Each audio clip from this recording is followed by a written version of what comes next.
80 शब्द प्रति minute. Dictation ready start.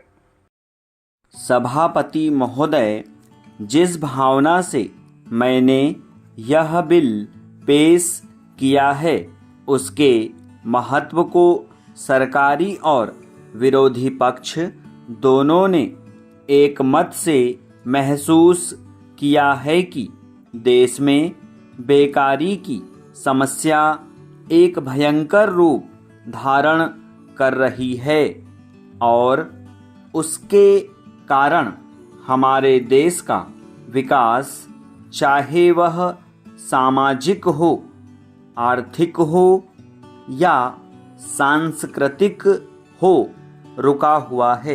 पिछले 20 वर्षों से इसी परिस्थिति का निर्माण होते हुए हम देख रहे हैं।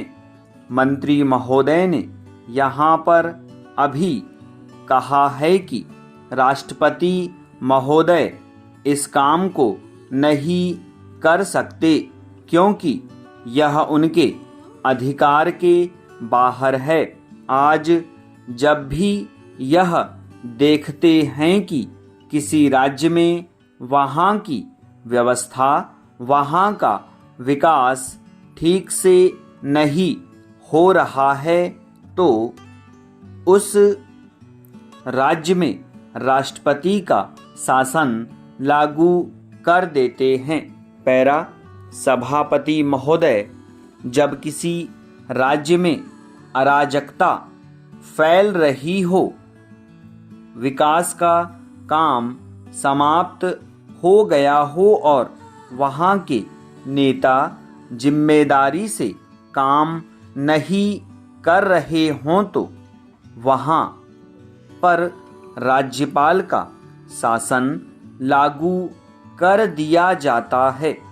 ऐसे अनेक उदाहरण हमारे देश में मौजूद हैं।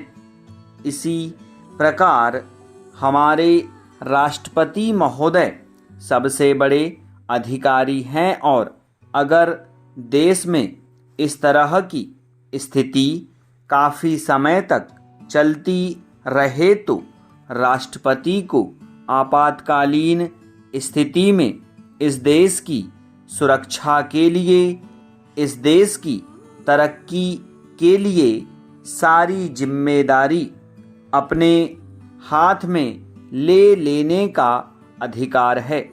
हमारे माननीय सदस्यों ने बहुत सारे उदाहरण दिए कि राज्यों में संयुक्त सरकारें नहीं चलीं, लेकिन उसके पीछे राजनीतिक मामले थे।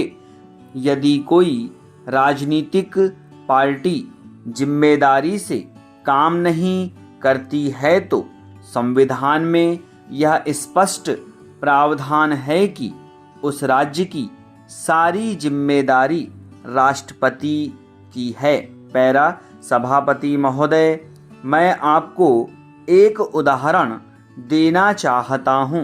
संविधान में आदिवासी हरिजनों की उन्नति के लिए विशेष व्यवस्था की गई है कि 10 साल में उनकी सामाजिक तथा आर्थिक स्थिति को सुधार देंगे, लेकिन यह सरकार उसमें भी असफल रही है। इस समय की को 4 बार 10-10 साल के लिए बढ़ाया जा चुका है, लेकिन फिर भी उनकी सामाजिक और आर्थिक स्थिति में उन्नति नहीं हो रही है। इसमें यह सरकार बिल्कुल असफल रही है।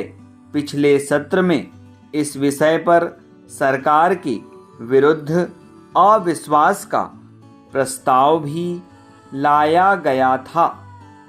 इसलिए मेरा कहना है कि भारत में इस समय जो बेकारी की समस्या है वह इस ढंग की समस्या है जिसके रहते सारे देश को उन्नत बनाने का नक्शा हम सोच रहे हैं। स्टॉप।